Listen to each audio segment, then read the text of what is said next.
பாதுகாப்பான கோட்டையை கட்டி பெரும் படையோடவும் மக்களோடவும் வாழ்ந்த அரசர்கள் தங்களுக்காகவும் தம் மக்களுக்காகவும் தன்னோட கோட்டை எல்லைக்குள்ளேயே தெய்வங்களை வணங்க கோயில்களையும் கட்டியிருப்பாங்க இல்லையா?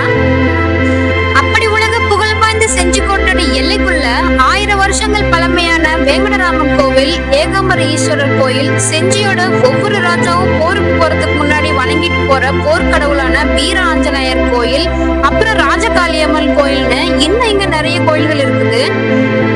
நாம செஞ்சிக்கோட்டையை பார்க்கணும்னா ஒரு நாள் போதாது. இந்த வீடியோல உள்ள கோயில்களை பார்க்கறதுக்கு முன்னாடி செஞ்சிக்கோட்டையோட ராஜகிரி கோட்டையை பார்க்கணும்னு நினைச்சீங்கன்னா நம்ம சேனல்ல சைட்ல உள்ள வீடியோவை பாருங்க. செஞ்சிக்கோட்டைக்கு ரொம்பவே பக்கத்துல இருக்க இந்த கோயில் வேங்கடரமணர் கோவில். வாங்க நாம இப்ப வீடியோக்குள்ள போகலாம். 13ஆம் நூற்றாண்டுல கட்டின இந்த கோயில் பாத்தீங்கன்னா 7 நிலை ராஜகோபுரத்தோட சேதமடைந்த சிலைகளோட காணப்படுது. நாங்க இங்க போகும்போது கோபுரத்தை பழையபடி சரி செய்ய சுண்ணாம்புக்கல் மணலை வச்சு வேலை செஞ்சுட்டு இருந்தாங்க. இங்க நம்ம கவனிக்க வேண்டிய விஷயம் ஒண்ணு இருக்கு. அதாவது அந்த கால கோயில்கள் பல 100 வருஷங்கள் தாண்டி இன்னும் இருக்குன்னா எதை வச்சு கட்டியிருப்பாங்கன்னு யோசிச்சீங்களா?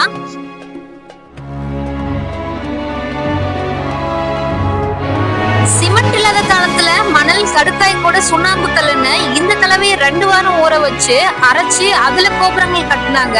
உலக புகழ் கொண்ட தஞ்சாவூர் கோயில், காஞ்சி கைலாசநாதர் கோயில், கங்கை கொண்ட சோழபுரம்னு அத்தனை பழங்கால கோயில்களுமே இந்த கலவையை வச்சுதான் கட்டினாங்க. அதனாலதான் இன்னும் வரைக்கும் அந்த கோயில்கள் ஸ்ட்ராங்கா இருக்குது. இந்த வெங்கடாமர் கோயிலுமே அப்படிதான் அந்த காலத்துல கட்டினாங்க. இப்பவும் பாத்தீங்கன்னா தொழில்துறை அறிவுரைப்படி அதே போல கடுக்கா, சுண்ணாம்பு, மணலை வச்சுதான் கட்டிட்டு இருக்கிறாங்க. கொடிப்பெண்கள் தலைமையில உள்ள கொடியிலிருந்து உருவாக சிற்பங்கள் உள்ள இந்த கோபுரம் ராஜகோபுரத்தோட நுழைவாயில்.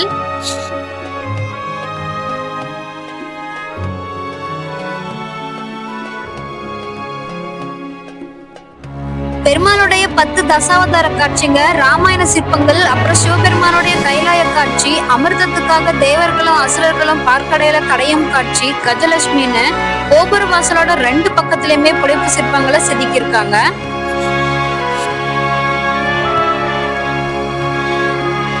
இந்த கோயில்ல தமிழ் சினிமா படங்களை கூட எடுத்திருக்கிறாங்க.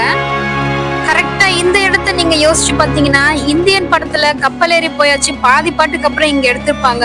அது மட்டும் இல்லாம அமர்கலம் படத்துல பாத்தீங்கன்னா சத்தம் இல்லாத தனிமை கேட்டேன்ற பாட்டுமே இங்க படம் எடுத்திருப்பாங்க. சத்தம் இல்லாத தனிமை கேட்டேன், யுத்தம் இல்லாத உலகம் கேட்டேன்ற பாட்டுக்கு தகுந்த மாதிரி இந்த கோயில் அப்படியே பொருந்தி இருக்குது. உண்மையாவே வெளிச்சம் இல்லாம எந்த ஒரு வசதியும் இல்லாம தனிமையா தான் இருக்கு. கிபி 1540ல செஞ்சியை ஆட்சி செஞ்ச முத்தையாலு நாயக்கர்ன்ற அரசர் சந்திரகிரியோட மலையடிவாரத்துல அழகான கட்டட வேலைப்பாடுகளோட இந்த கோயிலை கட்டியிருக்காரு. கோன் அரசர்களும் நாயக்கர்களும் பார்த்து உருவாக்குன இந்த செஞ்சிக்கோட்டையை சுத்தி இருக்கிற கோயில்களை பிஜப்பூர் படைகளும் மொகலாய படைகளும் சூறையாடி கோயில் முழுக்க உடைச்சு தள்ளிட்டாங்க. இங்க இருக்க சிலைகளை கூட ஒண்ணு விடாம ஏன் மூலவர் சிலையை கூட உடைச்சு எடுத்துட்டு போனதா வரலாறு. இந்த கோயில்ல கிட்டத்தட்ட 300 வருஷமா சிலைகளே இல்லாம பூஜை எதுவுமே நடக்காம மூடியே கிடந்ததான். ராஜகோபுரத்துக்கு அடுத்தது கோயிலோட உள் கோபுரமா இருக்க இந்த கோபுரத்துல 500 வருஷத்துக்கு முன்ன மக்கள் வாழ்ந்த வாழ்க்கைய அப்படியே சொல்ற மாதிரி சிலைகள் சேதமடைஞ்சிருக்கு.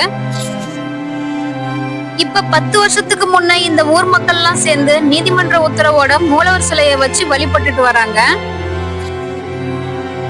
ஆற்காடு நவாப் ஆட்சிக்கு அப்புறம் செஞ்சிக்கோட்டைய பிரெஞ்சுக்காரங்க ஆட்சி செஞ்சப்ப இந்த கோயில்ல உள்ள தூண்கள் எல்லாம் எடுத்துட்டு போய் பாண்டிச்சேரியில வச்சுக்கிட்டாங்க. அதே நேரத்துல பிரெஞ்சு ஆளுநரா இருந்த டியூப்ளஸ் சிலைக்கு பக்கத்திலேயே இந்த அழகான சிற்ப வேலைப்பாடுகள் உள்ள தூண்களை அழகுக்காக வச்சாங்க.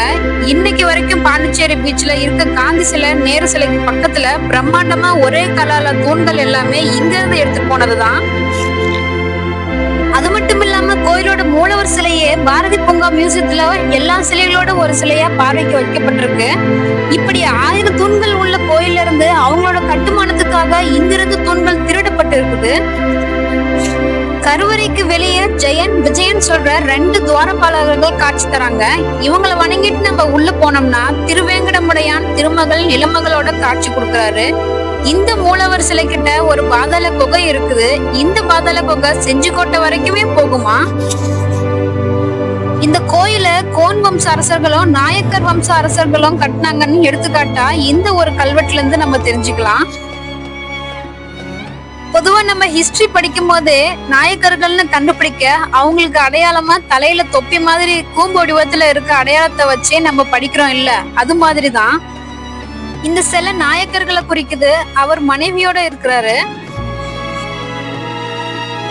வெளிநாட்டுக்காரங்க அதிகம் டூர் வர இந்தியாவோட வரலாற்று இடங்கள்ல செஞ்சிக்கோட்டை 5வது இடத்துல இருக்குது. அதோட செஞ்சிக்கோட்டைக்கு பக்கத்திலே இருக்க இந்த கோவிலுக்கும் வரதுனால தொழில்துறை ஊர் மக்களும் சேர்ந்து இப்ப ஒரு 10 வருஷத்துக்கு முன்னதான் மூலவர் சிலையை வச்சு வழிபடுறாங்க. விழாக்களும் பூஜைகளுமே கொஞ்சம் வருஷமா தான் இந்த கோயில்ல நடக்குது. செஞ்சிக்கோட்டையில உள்ள கோயில்கள்லயே ரொம்ப பெருசா காணப்படுற இந்த கோயில் காலையில இருந்து சாயங்காலம் 5 மணி வரை மட்டும்தான் திறந்திருக்கும். அதனால நம்ம பகல் நேரத்துல மட்டும்தான் கடவுளை தரிசிக்க முடியும். இந்த வாசல் அந்த காலத்துல இந்த கோயிலோட சொர்க்க வாசலா இருந்திருக்கணும். அந்நிய படையெடுப்புகள்ல இருந்து கோயிலை காப்பாத்த கோவிலோட மதில் சுவரே பாத்தீங்கன்னா 25 அடி உயரத்தோட நீண்டு காணப்படுது.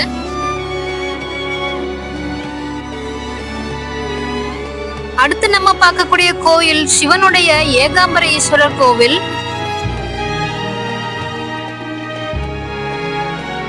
பதிமூன்றாம் நூற்றாண்டுல கட்டின இந்த சிவன் கோயிலுமே படையெடுப்புல முழுசாவே செதஞ்சு போச்சு. கிட்டத்தட்ட 300 வருஷத்துக்கு மேல படையெடுப்பால சேதமடைஞ்சிருந்த இந்த சிவன் கோவில தொழில்துறை சேர்ந்தவங்க இடிஞ்ச தூண்களை எடுத்துட்டு வந்து முழு கோவிலாவும் மாற்றி கோவிலை சுத்தி தோட்டமும் வச்சதால கொஞ்சம் கொஞ்சமா செஞ்சிக்கோட்டைக்கு வர மக்கள் இந்த கோவிலுக்கும் வர ஆரம்பிச்சாங்க.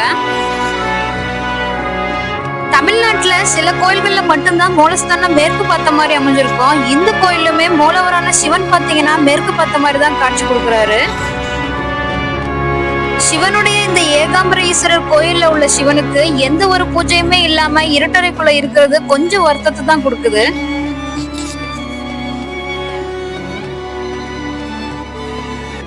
இந்த கோயிலுக்கு அடுத்தது நம்ம 1000 வருஷம் பழமையான செஞ்சிக்கோட்டைக்கு பின்னாடி அமைஞ்சிருக்கிற வீர ஆஞ்சநேயர் கோயிலை பார்க்க போறோம். இந்த வீர ஆஞ்சநேயர் கோயிலுக்கு முன்பக்கமும் சைட்லயும் ஒரு பெரிய குளம் காணப்படுது. இந்த கோயிலோட சுவாரஸ்யமான விஷயம் என்னன்னா 800 வருஷங்களுக்கு முன்ன செஞ்சிக்கோட்டையோட ஒவ்வொரு ராஜாவுமே எந்த ஒரு போருக்கு போறதுக்கு முன்னாடியுமே இந்த வீர ஆஞ்சநேயரை வழிபட்டுட்டு தான் போவாங்க. அந்த காலத்திலேயே ஒரு பெரிய பாறையில 6 அடிக்கு மேல ஆஞ்சநேயர் முகம் மேற்கு புறம் பார்த்த மாதிரி புடைப்பு சிற்பமா செதுக்கி வழிபட்டு இருக்காங்க. இந்த குடவரை கோயில் செஞ்சிக்கோட்டையோட பேக் சைட்ல ராஜகிரியோட அடிவாரத்துல அமைஞ்சிருக்குது.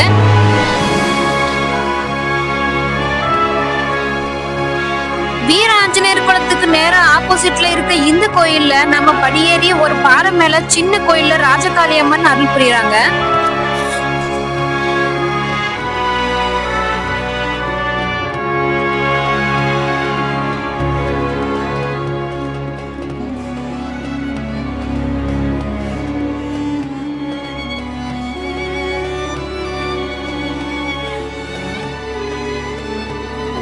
சைட்ல நம்ம பாக்குறப்ப சப்த கன்னிமார்களோட அருள் புரியுற ராஜகாளி அம்மன் கோயிலுக்கு வர பக்தர்கள் கூட்டமுமே அதிகம் தான்.